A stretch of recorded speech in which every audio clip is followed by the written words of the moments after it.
Welcome, everyone. It is March 19th, 2025. At the time of recording, at least. I don't know when this episode's going to come out. It could be anywhere from a week to 3 years, dependingly. But at least you know we're recording at this time, and I am here with Brian. What's up, big dog? How you What, feeling? big dog? Big dog, big host, doing big things. Yeah, ooh, ooh. Big dog pound. Ooh.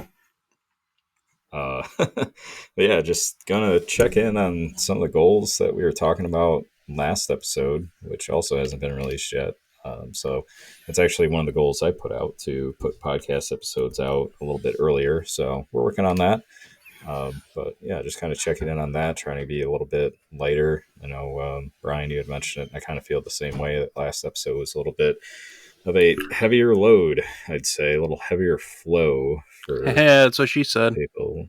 And yeah, so just try to lighten the mood up a little bit and kind of, yeah, I mean, it's just kind of an insight to our goals and what we're trying to accomplish. And yeah, I mean, we're not perfect. We set ourselves to a standard, and sometimes we don't meet that standard, and sometimes life gets in the way. So we're just trying to be as honest and as hopeful as we possibly can. But yeah, some days are going to be worse than others, and other times you're going to get the big dogs out, not feeling so much as a chihuahua.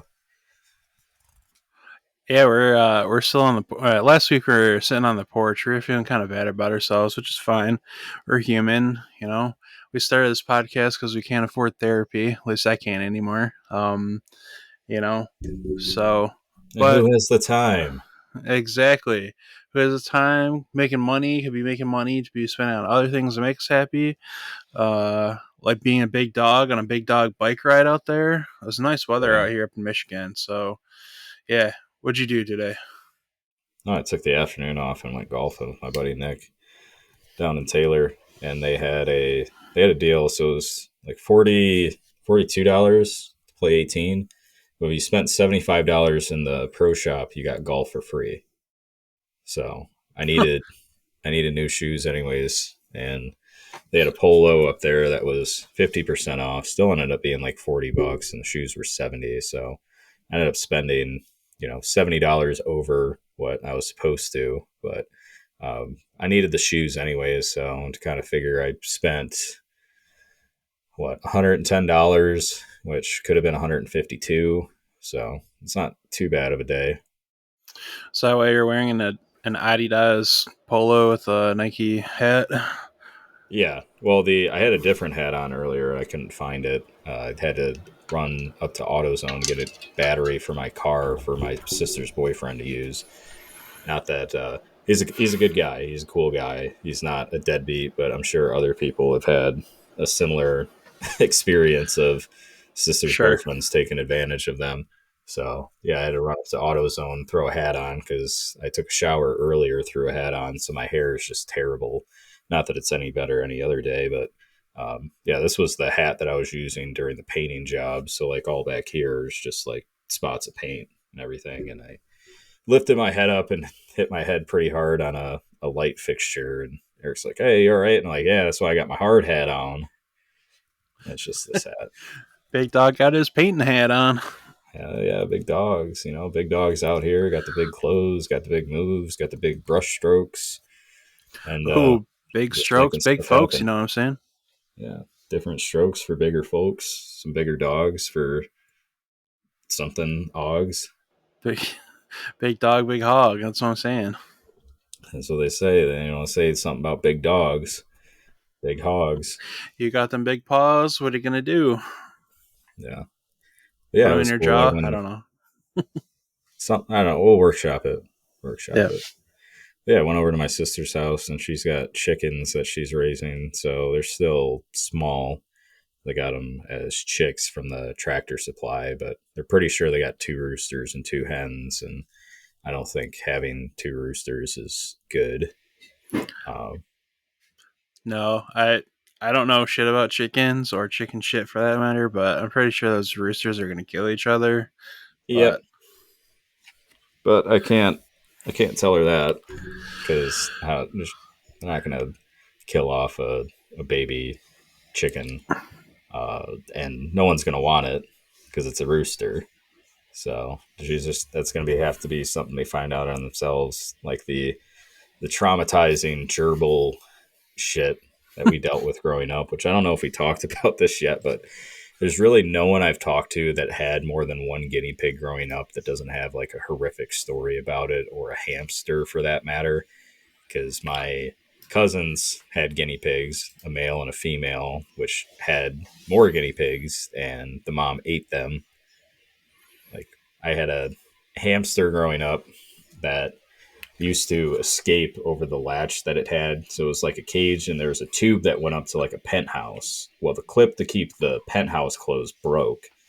So it would force its way over the top of the penthouse and then would um, it was up on like this little shelf, and we had the cat food right there because the cats like to watch the hamsters. So what it did is it got out, it took a bunch of the cat food, shoved it off the shelf, and then plopped down, and then took the cat food, and it had like a little stockpile underneath the couch that it was living there for a while, and then it would go in and out of the vents. So it took us like 2 weeks to fucking find the thing. I yeah, I did not own a guinea pig, but I feel like everyone that I did know did had kind of have a similar story. Not necessarily losing it for 2 weeks, but for sure did not end well for that poor creature. And there's always sorts of stories of them losing. You know, couldn't find it. Turns out they were like under their bed the whole time. I don't know, Yeah. but yeah, I think it was like a '90s thing. I don't know.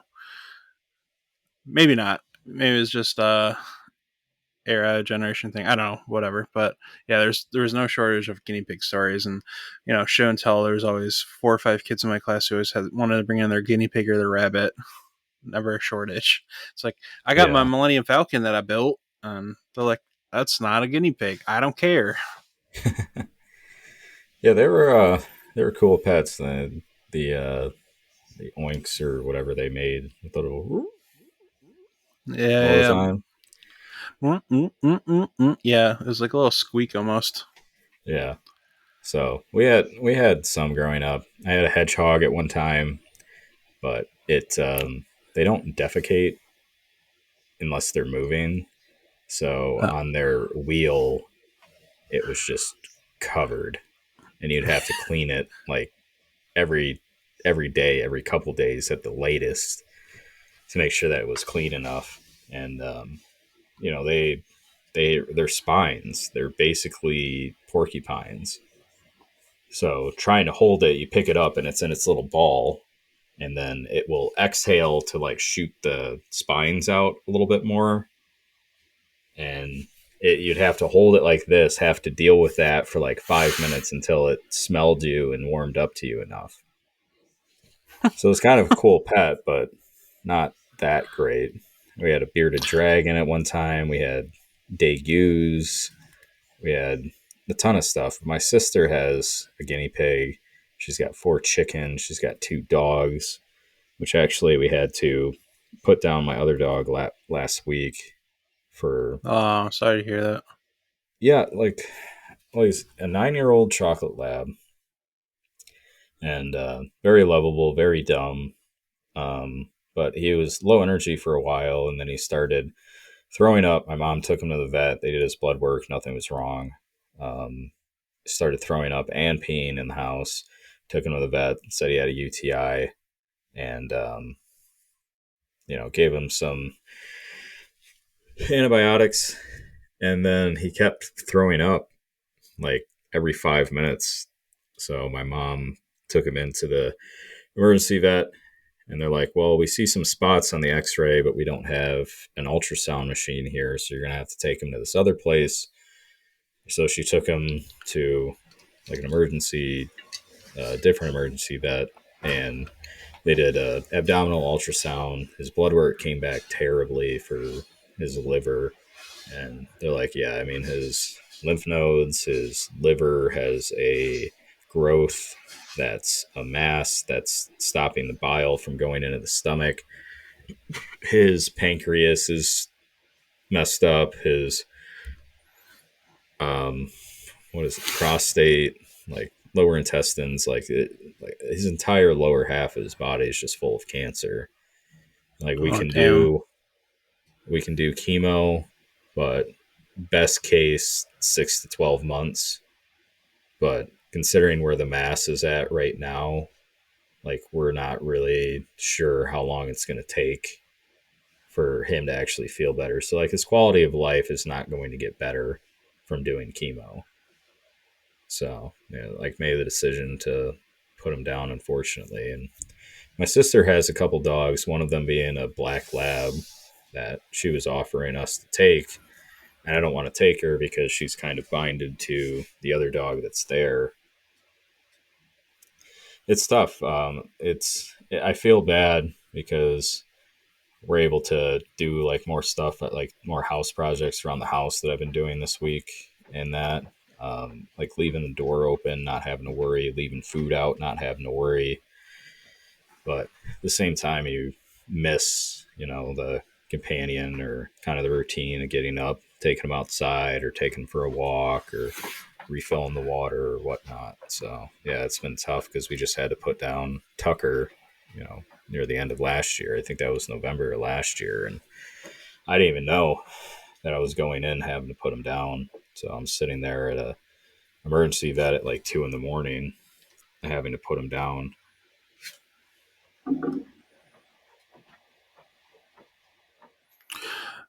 Man, sorry to hear that. Rough stretch. Uh, Being a dog parent and dog caretaker, whatever you want to call it, is not easy. It's like having kids and, having to lose them or put them down after 10 or 20 years is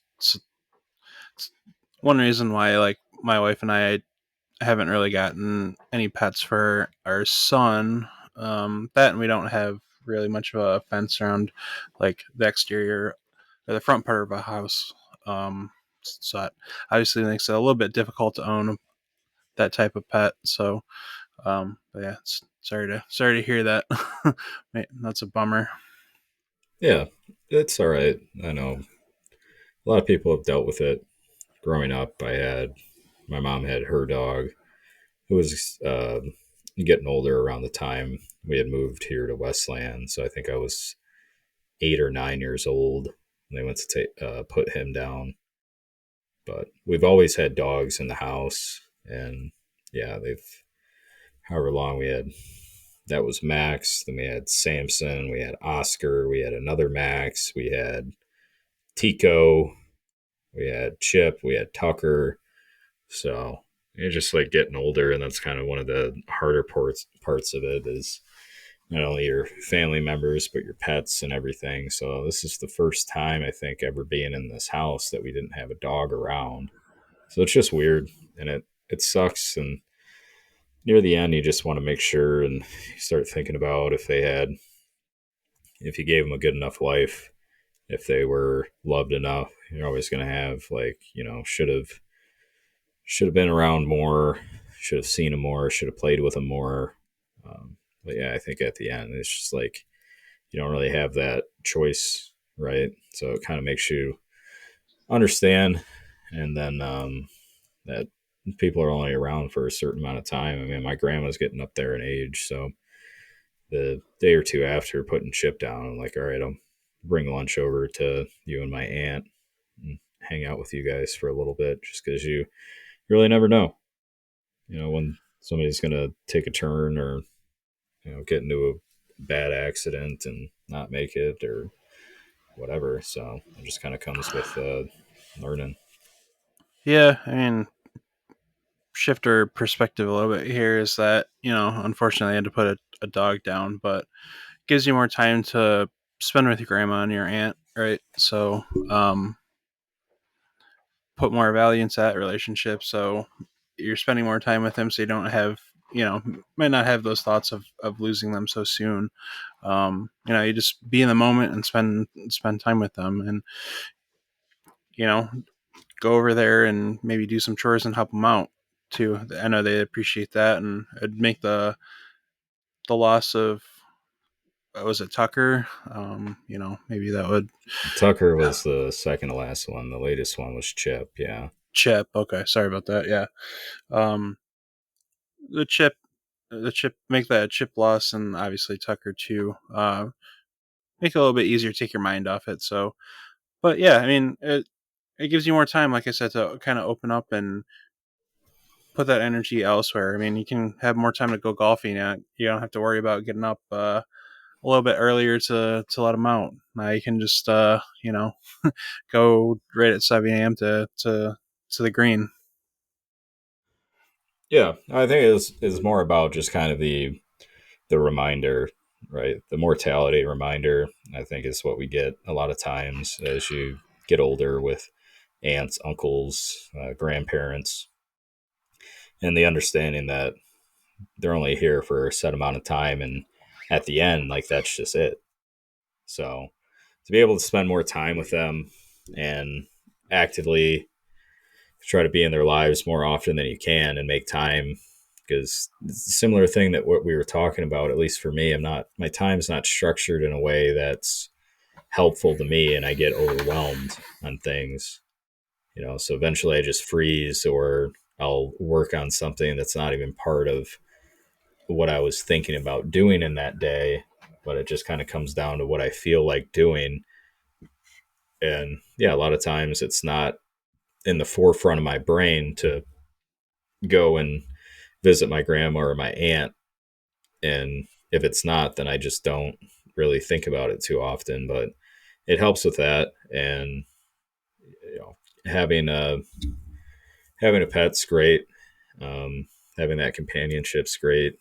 But the the time and everything that you spend with them, and then getting down to the end, and kind of the later age care, it's tough seeing them get older, not being able to walk as far as they used to, or play, or whatever. And you kind of have to make sure that the care you're giving them is more around what they're capable of doing, because dogs are just very stoic, and for the life of me, I don't understand why his blood work was fine a week before, and then afterwards it just got so bad. I'm guessing that was because of the mass that was growing, that was blocking his bile duct or what have you. But yeah, it just, kind of offers more of a perspective, and it does suck. But like I said, too, it's that mortality reminder. And, if you have a pet, or you have people around you that are getting up there in age, you don't want to have any regrets about not doing more with them. Yeah, for sure. So right around the time that we took our boot camp at the end of 2022, I had lost my uncle in May, who's actually my uncle that I was closest to on my mom's side, my Uncle Bill. He passed away from lymphoma. He kind of tried to hide it from my aunt, and he just had masses that was growing, I think, from his legs up, and then by the end of it, didn't take care of himself to begin with. And then so I lost my job in April of that year, and then started a new job. Went to see him in the hospital uh, that Monday just because I was on the way to and from work. Uh, I told him Monday, I was like, "Hey, don't do anything. Go, anything crazy. I want to tell you about my day." Well, middle of the workday, next day he passed away. So couldn't tell him couldn't tell him about my day, but he was appreciative of me being there at the end. Um, so there was some years I hadn't seen him, but I like to think of the positive memories of when I was a kid, and he'd always take me to like flea markets and or farmers markets up here too, of like looking for toys and cars. He'd always buy me. We'd go to like the Hazel Park. Uh, there's like a racetrack for because he loved cars, like the Woodward Dream Cruise, which is a major event here in Michigan every year. That was his event. He would always go that to every year. So Yeah, I mean, mortality reminder for sure, but I like to think of all the good memories too that are I don't think whatever happens to me, I'm just going to have there isn't a day that I don't that doesn't go by that I don't think of them. Um, and then November of that year, so while we were kind of in the thick of our boot camp, my uncle Scott, my dad's passed away. He committed suicide or death by suicide. He just had so much pain from a helicopter accident that he had like 40 years prior, from all the surgeries and the recovery, the mental anguish that he had. Just couldn't take it anymore. And then 3 months later, I lost my uncle Jim. So in a span of about a year, I lost three uncles. So yeah, I mean, mortality reminder for sure. But I remember my uncle Jim taught me how to throw a curveball. You know, he was a all-star pitcher for our church in high school. Um, I don't. I never really got to ask him why he never really turned pro or tried to go to college. I think he was just kind of like in the that generation of just hanging out with his buddies in a garage, you know, listening to music loud and drinking beer.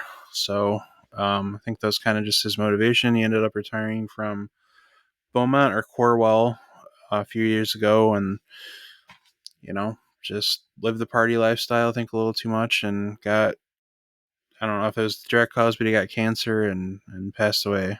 He didn't want to. He tried to fight it, but I think he had a DNR and just he didn't. He just didn't have the fight in him anymore. So you know, uh, never will get to play catch with him again. But the fact is that he was my uncle, and I love all three of them and think about them every day. So again, from my own perspective, I just choose to focus on those memories, those happy memories, the gratitude of the situation. Yeah. Well, memories that you have and the time that you spent with them, but they also shape you into who you are.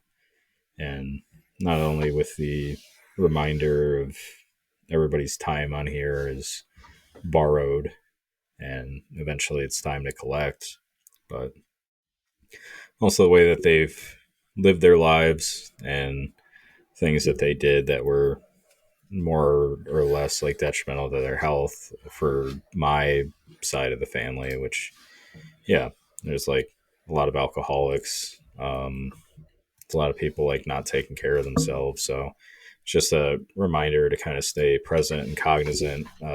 Each decision that you make is not drinking tonight or eating McDonald's tomorrow isn't that bad, but over time it adds up.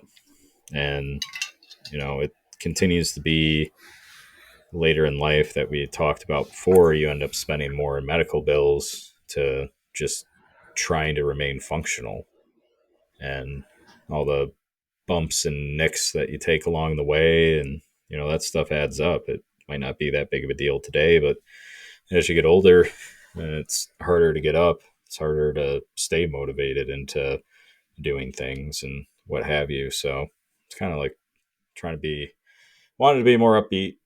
Wanted to be more upbeat this episode. So we'll get more into Yeah, that. But I mean, that's just kind of the reality of the conversation, right? It's sometimes it takes you to places and allows you to open up a little bit more. So, thanks for sharing that with me and the audience as well, because yeah, it is important. The culmination of your mindset, and the people around you that have kind of shaped you. So anytime you go to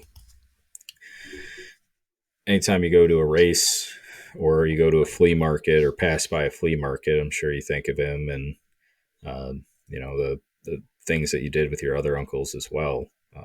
Just kind of constant reminders of the experiences that you had with them.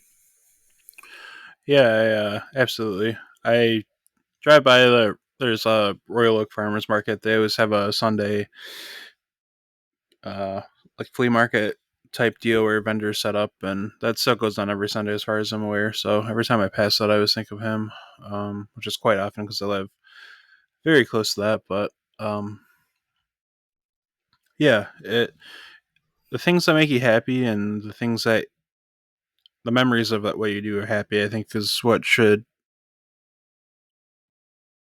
drive you day to day. I know it's easier said than done, especially us two Debbie Downers last week. So that's why I've kind of focused on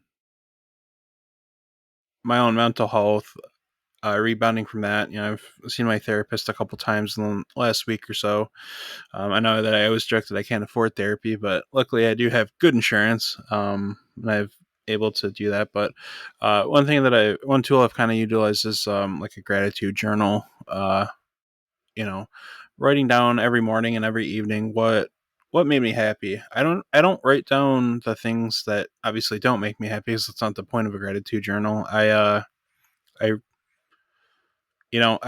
write. I think I write every week that I do a podcast. Like, it sounds stupid. There's, I think, 5.4 million different podcasts. Everyone's doing one, but I'm happy that I'm doing one. I'm expressing my feelings. Doing it with a good friend of mine, business partner, we'll say too.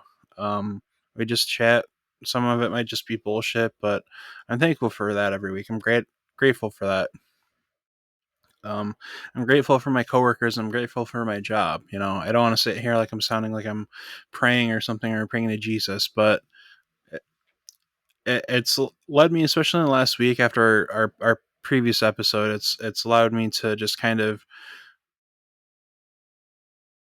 be thankful in a way, and reflect on the things that I should be, not necessarily be doing better, but um, improving or upping my baseline of like my own mental health, and always staying positive, because I have,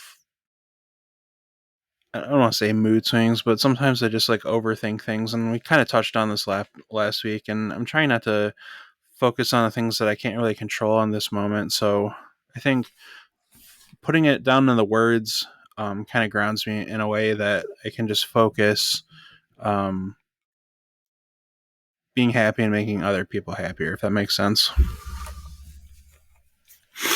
Yeah, definitely. Um, yeah, because after the episode last week, I'm like, setting, it's kind of similar to what I had said last time, is just kind of constant questioning between, am I giving myself a break or if I'm just making excuses? But I started a journal, went on ChatGPT to kind of look at different ways to kind of garnish motivation. And I think I've come to the realization that I don't have a lack of motivation, but I just like get analysis paralysis, to a sense of there's so much that I need to get done that I just shut down instead of taking steps to kind of get to where I want to be, because I want to do everything all at once and take care of it. But even with that, it's not exactly healthy, because I know it's going to come back around. There's always going to be dishes to be done. There's always going to be laundry to be done, stuff to do around the house, assignments to do at work.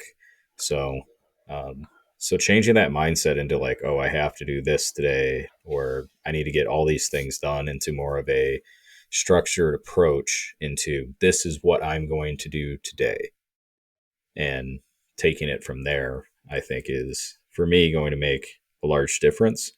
So I've set up weekly tasks that notify me when it's time to start them, when I've finished them, to be able to check them off. And I haven't done a lot of those yet, but my goal was to start to do that. So that's what I've focused on doing, is setting myself in a way to have a little bit more structure. Say Monday's grocery shopping. When I'm done grocery shopping, I come back home and do the laundry. Tuesday is, um, something else. I set the gym up for like Monday, Tuesday, Wednesday, Friday, sometimes even. So just going to continue trying to fill that out. And yeah, the journal thing that I started on a different app, and I'm going to look for, maybe with ChatGPT or something, just kind of get more of a variety of questions to answer, because I think it is kind of good for me at least to get outside of my own head and answer questions that I don't have, to kind of shift my mindset in a way. But allowing myself to think or worry about things for only a certain amount of time, I think has also been helpful. I've set, I said last week, the time limit on TikTok is down to 15 minutes now. I've set a productivity stop on my phone, so I'm only able to access certain apps between midnight and 10 a.m. So allowing myself the first couple hours of work just to work instead of looking at stuff on my phone. And yeah, just continuing to make these steps and try to find a balance, because it's kind of what we talk about all the time, right? A couple weeks ago, your wife and your son were gone, and then you had to adjust for that. Or something happens today. I had my sister's boyfriend's car. He needed a car for a couple weeks, and then I had to go replace the battery because the battery was dead in the car we have, and all this other stuff. It's like, so you kind of have to ease your way into these things, just because you can't take it all at once, because something else is going to fall out of balance.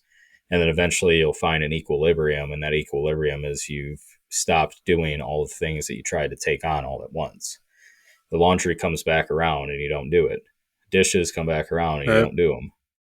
So instead of doing that, if you just have set things that you want to do and you take care of those first, and then you can move on to other things. But you got to continue just building up to it, because yeah, you look and you learn about, well, if I take time to do this, maybe something else that I was going to take care of that I didn't do. So not only putting things into your calendar, but things on your to-do list that show up each day, each week, or what have you, at least as a reminder. Like I said, I've gotten the reminders for these things to do them. Didn't mean I did them. I definitely did not do them. Definitely did not do them this week, but that wasn't my intention. My intention was, first step, get this stuff down, get the notifications, see how it works, and that's what I've been doing. So yeah, I will get back into the gym. I will have a better time or time management to do things each day. But the changing of my mind, I mean, it's been 30 years on Earth, so changing around to not only like having to get everything done all at once, things are piling up, to, all right, these are the days I'm going to take care of this. Yeah. It's obviously good to have goals and to set them, but like you had said, it's you're not gonna be able to control everything, right? Like you aren't gonna be able to control that your sister's boyfriend needed help. And so it's kind of like being, I think it's Huberman calls it the growth mindset of always pushing forward, kind of being in flux of you're trying to better yourself, but you also have to give your understanding, give yourself grace to be able to form these acts. Um, and if you take a step back, that's fine. You know, fail. It's first attempt at learning or first attempt in learning. There you go. Acronym for you. That you're not going to get the schedule down right out of the gate. You're going to have to determine what works for you by trial and error. I mean, we touched on this last week about kind of similar things, but um, really the thing that I've learned in my career in coding and parenting is that you're not always going to get it right out of the gate. You're going to struggle a bit, and like you kind of had said, you know, just getting outside of your own head, the paralysis analysis or analysis paralysis. Um, it's about being in flux, like being adaptable, um, and just not knowing that you're going to be able to control every little element. So I think that's what's, especially being a parent, you know, as much as I'd like for my son to get up at 7 o'clock so he can get to school by 8:15 and then pick him up at 11 o'clock, and then, you know, make sure that we get him over to my mom's house or to my wife's parents' house on time.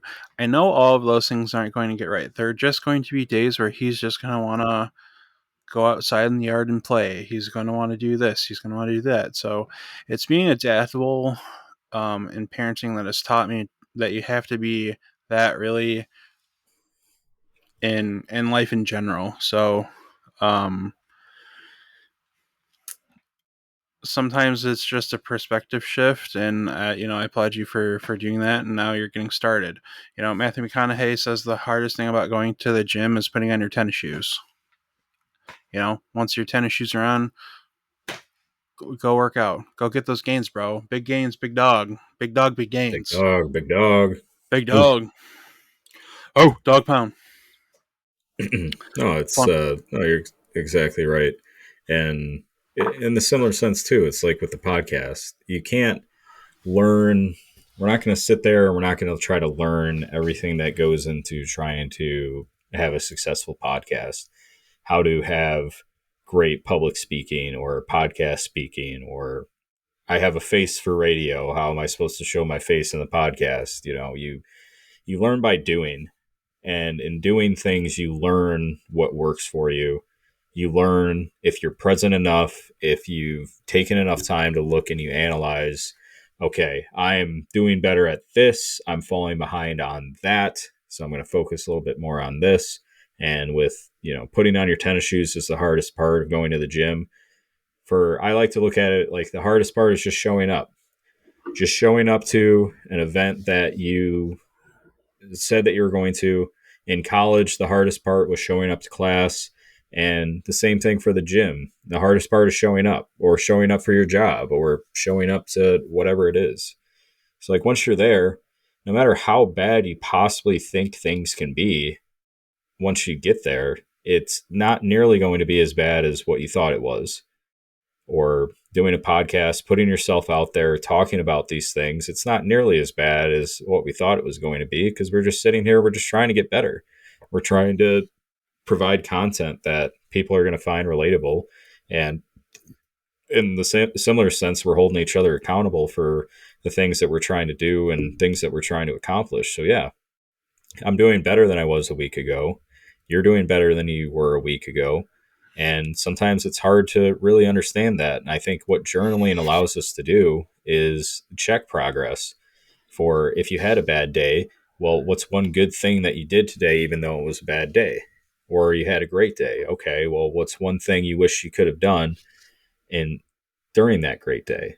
So it's like continuous, looking at things, thinking about things, but allowing yourself grace or time to think about these things. And once you're done, once you put pen to paper, then you're done. You're not going to sit, you're not going to spiral about this, that, and the other thing. What if that happens? What if this happens? Because stressing yourself out before a situation is allowing yourself to be stressed about it before it actually happens, if it is actually going to happen.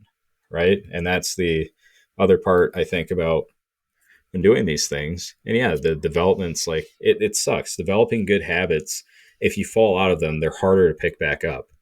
But the development of those habits, and you start to feel, me not going to the gym for a week, I start to feel more anxious. I start to feel more depressed. I know something's missing that my body had been becoming accustomed to doing. When you feel more motivated, or if you're getting more things done and all of a sudden you stop doing that, you're going to feel the negative effects of that. But you have to know and you have to understand it's because I'm not doing what I used to. And it is harder to get back into things because of that feeling, that depressive feeling. But most of the time, it's everything that's healthy for you is not easy. And it sucks. There's nothing that's healthy for you that's not hard to commit to. It's hard to get up and go to the gym and worry about, being judged by people. Maybe you're not going to have a great workout. Maybe you're not going to have this. Like, there's a lot of things you put yourself out there. Fear of rejection.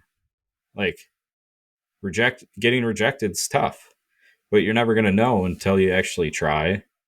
And if not, the alternative is that if it's a sales job, you don't make that sale. You don't get closer to your sales goal. You get rejected by a girl, which has happened to me many times. I mean, if you need a resident expert on rejection, you just come to me. But you just never know, because the alternative is you're going to continue living at your mom's house and having to put dogs down and try to get the feral cat that she brought in the house 2 years ago to get out of her room. Like, progression in life, it's different for everybody. And I think when we continue to sit and talk about these things, it's not only good conversation, but it's also open. And this is what happens. I'm sitting here drinking right now. Um, Not as much as I would be if we weren't doing a podcast or that I wasn't cognizant of it, but it's a matter of fact, but I have to cut back on it. And that's another thing that I've been looking to do. Right now, it's not great. Other things are great. That part's not great. Got to work on it. Yeah, you brought up sales job, which is funny because one thing that sales jobs taught me is that I am fucking terrible at sales. I will never go Yeah. back unless it's like, you know, the last job on. If I have to be a AI salesman for fucking Salesforce, I might consider it. If it's between that and digging ditches, I'll do that. I will dig ditches 100% of the time. But one thing that sales did teach me, not sarcastically, is that one, you're not going to be able to convince everybody. So it's a psych yourself up before, to psych yourself out type mentality sometimes. But having good conversations over, because I was in phone sales, so having good conversations, keeping it casual, but always continuously improving, being consistent, showing up. You know, what was the term that we used? That smile and dial. I think that's a psychotic sales term, but it works. I mean, I would always smile before I hit call, and I was always in a positive attitude. Couldn't close, but it worked. So it's all about your attitude. It's all about your commitment to that craft, whatever it is. If it's sales, don't take my advice on sales. I'll tell you that. But if it's you know starting writing down journal, or it's putting on your shoes to go to the gym, or it's uh you know even if you think you're going to get rejected, telling that girl that you like her, or whatever it is,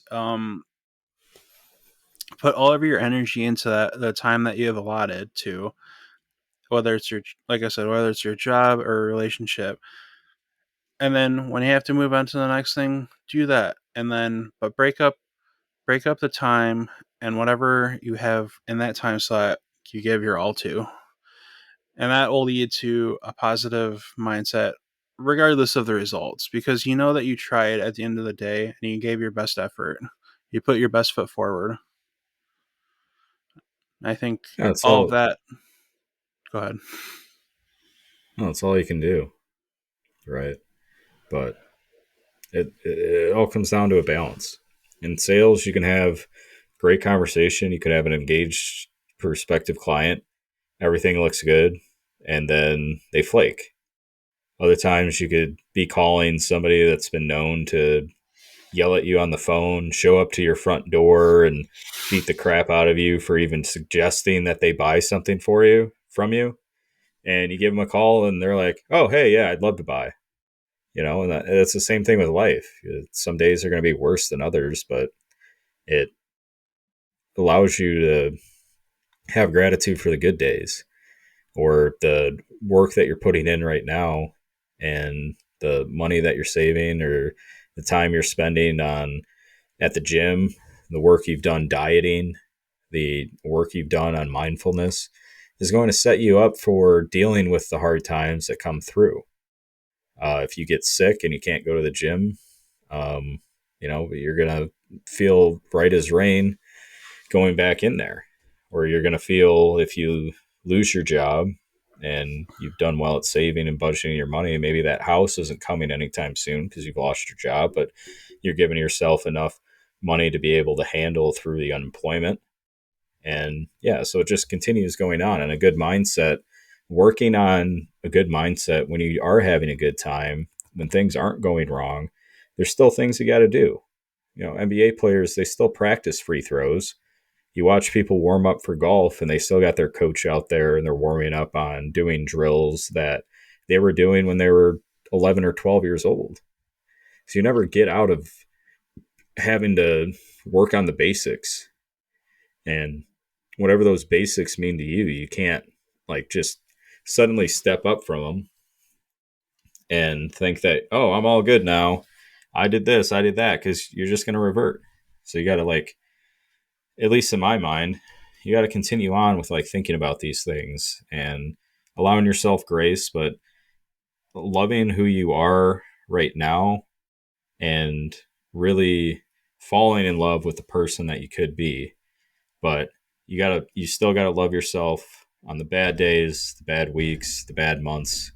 If there's one aspect of your life that's not going as well and you really have no control over, a lot of people right now that are out of work and they're doing everything that they possibly can to try to find a job, but you still got to look and you got to think and you got to understand. But I understand it's harder for people without work when the bills start coming through and you don't have money coming in and you're cutting into your savings and what have you. Like, you still got to show up to that interview and you got to smile and you got to shake the person's hand and you got to give it your best effort because it sucks, but that's just the way life is. Yeah, I feel like with rejections specifically, or well, job, interview rejection is kind of like showing up. You have to pretend that you're absolutely in love with the company. You have to, show enthusiasm if you fake it. But, um, But what excites you about Cold Stone Creamery, Brian? oh What God, made you want to apply here? yeah. What makes you want to work at Rallies, uh, formerly Hardee's? Um, or no, it's not formerly Hardee's. Whatever. What did come before Checkers. Rallies? Checkers. Yeah, yeah, yeah. Um. Anyway, getting off topic with our locally sourced jokes, but um, yeah, it's. I mean, faking enthusiasm. I mean, not obviously a great start, but you should always be well researched, and that's kind of going back to of our mindset of always kind of being prepared and in flux because you don't know 100% what someone's going to ask you in a job interview, um, or if they're going to give you a test or not. Hint, hint. Yeah, they're gonna give you a test that your buddy referred you to the job, and then he sits there and lets you do it, and didn't name out the questions well enough, or told you how they want you to do it, or anything like that. So you just sit and you flounder, and they still haven't even hired for that position yet. Yep. Sad day. um, but anyway, there you are. So we putting your best forward, whether you're actually interested in working in that company, putting your focus on at least going back to being that influx. I mean, I've done many job interviews because I was unemployed for 4 months, and I know I've talked about this constantly. I'm sure people are sick of hearing about it, but it was the last traumatic experience I think that I really kind of had, that I focus on when I talk about the dark times, quote unquote. But um, I mean, I had 100. No, sorry, I had 46 interviews, I think, during that time frame, including first, second, third. So I got a lot of rejection, and each time I would just hang my head would just hang lower and lower, but build myself back up. Smile and move forward. That's all you can really do. I mean, I know it's easier said than done. Each rejection sucks. What's even worse is not getting a reply because I always tend to focus on those as like an anger outlet of, at least these people let me know that like I wasn't good enough for this shitty company. And I was kind of, and then like, but the job that I kind of wanted, they don't even call me back, don't even reply to a text or an email because they're worried about getting sued. All you have to do is just simply say, not interested, and boom, we're done. And so, kind of learning from that of being in flux, and it's a job, it's not going to define you, but obviously you need it. Um, I don't know the questions, but the best thing I can do is prepare myself mentally for the range of questions that they would ask, and doing this with a smile on my face, even if, regardless if it was fake or not, and posting with enthusiasm. But I'm putting my best energy in that hour, half an hour time frame that we had for that interview. And don't be mistaken either that we know the job market sucks. I've worked at the same place for 3.5 years that I thought I was just going in to get experience and doing something that I can move on to something very quickly, and that hasn't happened. There's a lot of people that are graduating from college, not able to find a job, a lot of companies that aren't hiring. There's been a massive shift in companies willing to hire people because evaluations are at high, inflation's up. I mean, there's a ton of economic factors that go to it, but it just comes down to greed. These companies suck. And more often than not, the job that you don't get is for a manager or for a team or for a company that's going to treat you terribly. And I know it's hard to sit there and deal with all this. And I know it's tougher for some people with more at stake.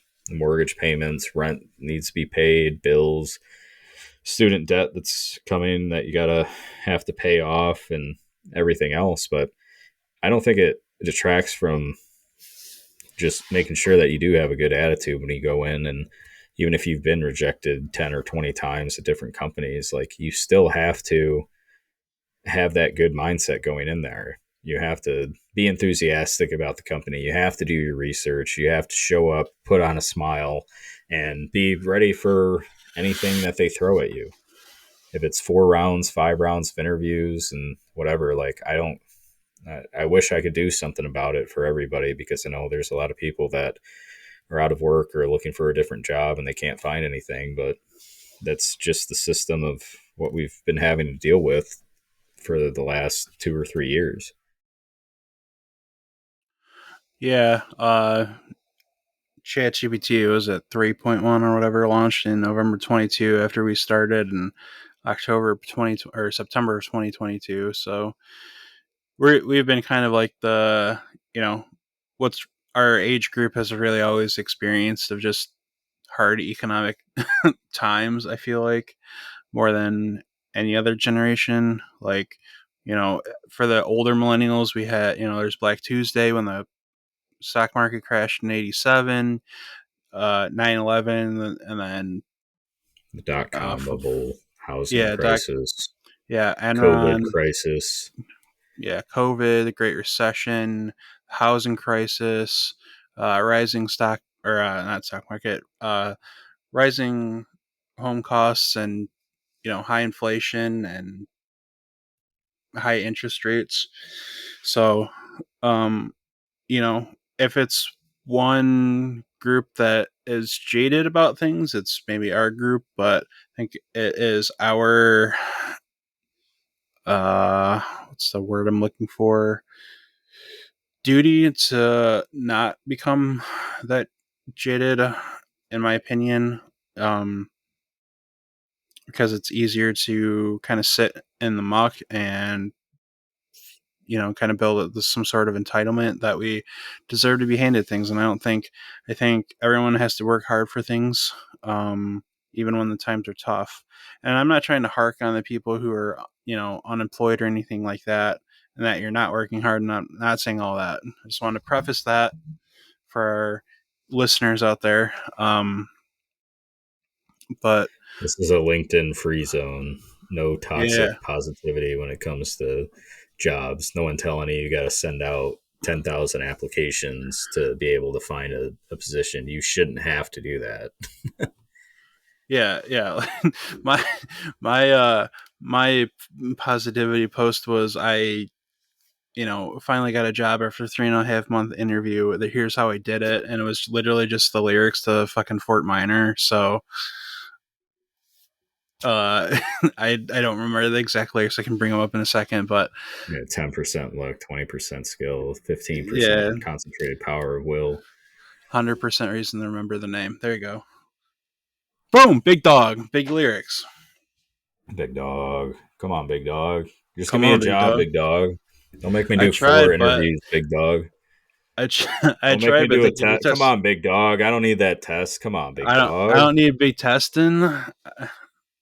Let's see. Just What hook was me the up, big test? dog. What was Let the me hold test? that 401k real quick. Yeah, I'm gonna give you a Scantron. Yeah, you want a Scantron test? Yeah, give me a fucking Scantron, a hole punch, fucking, give me an Oceans, fucking five emotional type shit, garbage, gunk. Fuck everybody. There Fuck you go. Let y'all it if you out. doubt me. There you I'm a go. fucking piece of white trash. I say it proudly. I don't even want it this job. I'm outie.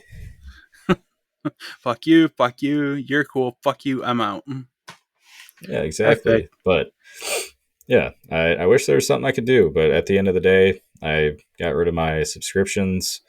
I am trying not to be as much of a consumer for at least the bigger tech companies. I think they're the ones that are kind of determining what a lot of other companies do. But the stock valuations are so high, and companies have, for a lot of part of past the dot com bubble, have been pulling back on the benefits that they give you.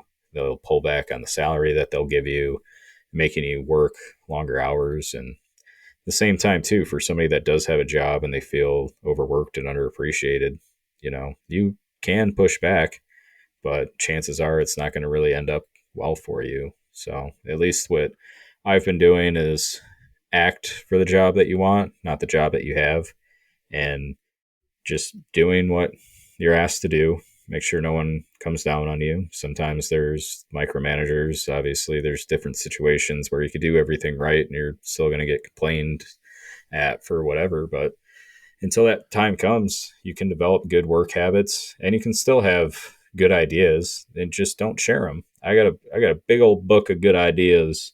I ain't telling nobody nothing. You don't pay me like someone that's got good ideas. You're not going to get any good ideas.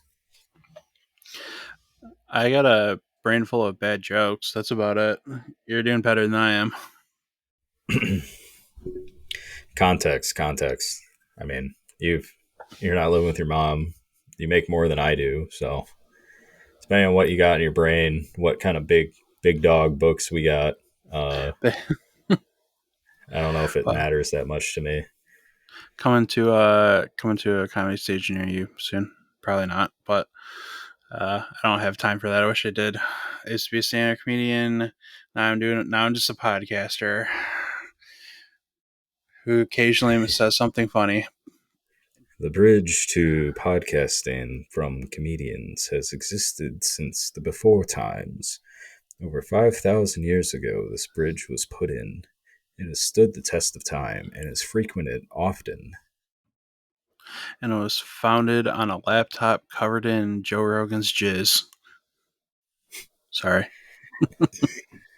But yeah, there's like, I don't know. There's like a lot of comedians I don't find that entertaining. But every once in a while they'll have a podcast clip that's pretty good. So it's like, yeah, I mean, if that's the way you can get your material out there, then great. I go to see you in stand up and you're gonna bomb. Like it's false advertising. It's false advertising. I'll just say it.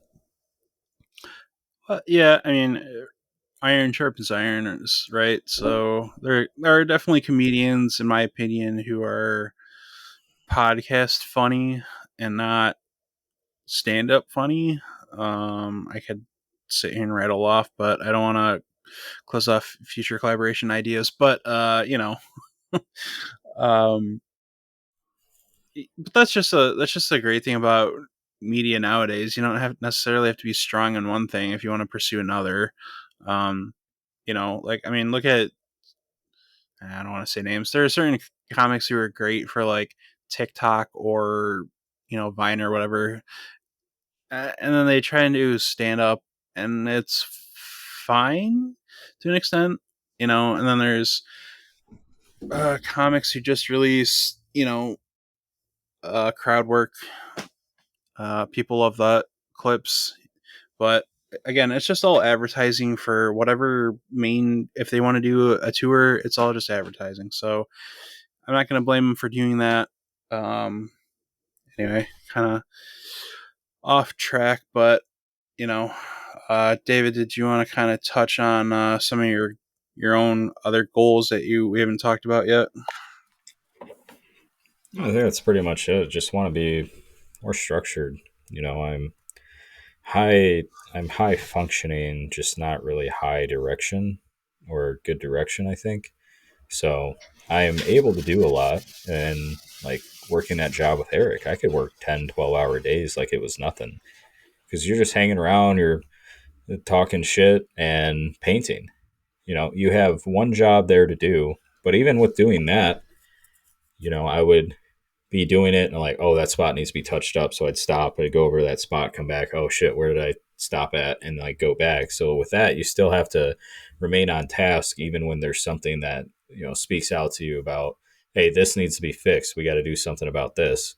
But like still keeping it in your mind, like I'll come back to it. I know where it's at. I'll fix it. And the same thing with the doing the goals and that. It's like I have something that I want to get done. I have something that I'm working towards, and I'm trying to find a way to get good direction for it.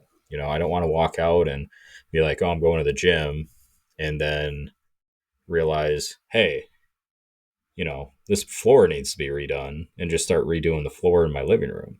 So I just need that direction, and that's like with golf a lot of times, and even playing today, it's like your swing thoughts. Like I know these things that I do aren't automatic. I have to think about it as I'm swinging, and that's what you focus on. You can't have too many swing thoughts, but if there's one thing over everything else, that's what you think about. So if you have it in your mind, or if I look at my schedule of what I have to do that day and realize, okay, these are the things I'm working on. And at a job, it's a little bit harder because you always have requests coming in, especially me, like things go south. And they're asking you for help on things to like get a quick response as much as possible. It's like, yeah, but switching off of something, you can't multitask. Multitasking is bullshit made up by billionaires that are trying to screw you into thinking that you can do two things at once. Like you shouldn't be able to walk and chew gum. I mean, you should be able to do that, but if you're working on something, especially me, and you get a request that's like urgent, just make sure you know where you're at. You take a beat, take a breath. Okay, I was in this cell. I'm at this step on the thing that I'm trying to update. I'll come back to it once I get done with this. But then I got to shift my mind over to, okay, what do we need? All right, I'll do XYZ, send a response. And, when I come back to what I'm doing, pick it back up because I know mentally, or if I've written it down, this is the step that I was at in the process. So it's really just, yeah, I'm very analytically minded. I'm very good with numbers, very good with math, like quick computations about anything. But I think for me, just I I overthink, or am so confident sometimes that it becomes a little bit of arrogance to think that I don't need to write things down. I don't need to structure things in a way. I don't need to basically parent myself. And the other part of me, there's two people that live inside of me. One's an iPad kid, and one is wanting to discipline the other one. And that's basically what I've gotten down to and things that I've realized. So, yeah, just got to keep working. You got to be patient. And, this is me talking to myself, obviously, but yeah, just got to stay the course. It's a long road to success, and there's a lot of paths that lead to it. But the similar thing that they all share is it all takes the same amount of time to get there. Yeah, it's one thing that I mean, you had mentioned painting in before, but it kind of sparked a memory or maybe a desire of mine to work. I miss working retail. I don't miss the pay, but I miss, retail. It was always something different, always dealing with different customers, sharing different experiences. Because I worked at a comic book store for 7 years. So it's like, you had debates on Darth Vader versus the Enterprise. I don't know how that specific one came up, but that was a real conversation. And it's like one day I'm testing a video game system, the next time doing comic pulls, the next day I'm doing eBay shipping, I'm doing the next day, it was something different every day, and kind of missed that. Uh, not, multitasking was a favorite thing, created by billionaires apparently. I just like the different thing each day. Not sitting in an office, not being fat and what's the term, sedentary, whatever, or stationary, not or sitting for 8 hours a day. I miss like walking around and not having a giant gut, but uh, that's regret. That's moving backwards. That's not practicing what I'm preaching. So, uh, I'm going to take all those good memories that I had, like we touched on earlier. I touched on earlier with my uncles, um, and use that as motivation to move forward, champion forward, one step Yeah. at a time. Yeah, it's down to balance too, right? So you work a job that you're not as active as you once were, so now you have to work either during your time or outside of the work to, take a walk, take a bike ride, do whatever. So you're getting that during the day. And yeah, it's tough. You know, I had to literally get rid of my office chair because I knew I wasn't going to use a walking pad unless I literally have it underneath my feet right now. So once I learn how to walk and jerk off, um, I'll probably lose like 20 pounds, but it remains to be seen. And any last threat of needing a woman at all. You don't have to face rejection. There you go. There's your mind shift change, Yeah. or mindset change. Mind shift. No, I mean, I think with that too, it was, it wasn't really a lack of confidence, but it's the same with like thinking about like making a commitment of, you know, uh, having failed relationships and stuff in the past about am I am I a good person in a relationship? Am I communicative? If I have enough empathy for things that are going on?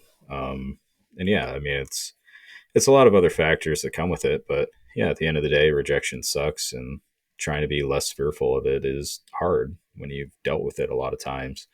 So, but you just got to keep chugging along, keep chugging forward, and just um, anyone that's listening, Brian as well. I'm glad you're around.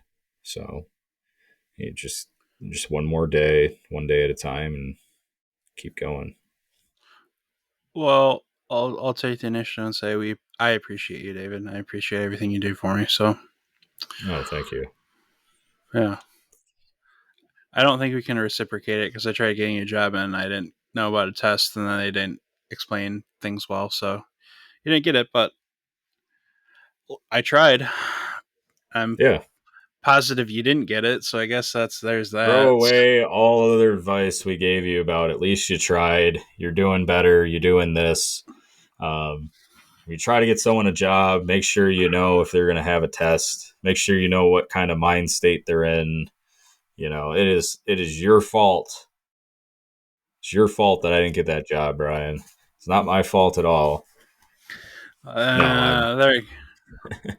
I'm But kidding, obviously, but yeah, yeah, I have a meeting Monday at 10 o'clock with literally like some fucking 24-year-old kids that have founded a company. So I'm looking forward to that. How am I going to be 30 years old and be the young kid in the office or the old guy in the office? It's like, yeah, yeah, yeah. you guys never heard of Vans Warped Tour? Come on, bro. They're bringing it back. Yeah, bringing it back to three locations. Fucking one day Yeah, ticket, probably $300. Go fuck yourself. it's like Lincoln Park. They're back, but in only like 6 cities, and it's around the globe. Anyway, All but right. uh, Yeah, I think that's all I had. I think that's a good time to wrap up for if anyone is commuting for an hour and 10 minutes. That was the full episode. there you go. Yeah, as they say in the condom business, let's wrap it up. So, had a great time. Felt like we did a little bit more positive this time than our Debbie Downer episode last time. So, uh, again, we're going up. We focused on, or we found what was wrong, and we pivoted, and I think we're better for it. Yeah. All in balance each day, just being present, understanding what's going on, and give yourself grace when it's needed. and try not to make excuses when it's not needed. Exactly. Yeah. Uh, Small victories. Go 1-0 each time. For sure. Alrighty. Thanks, everybody. Bye, everybody.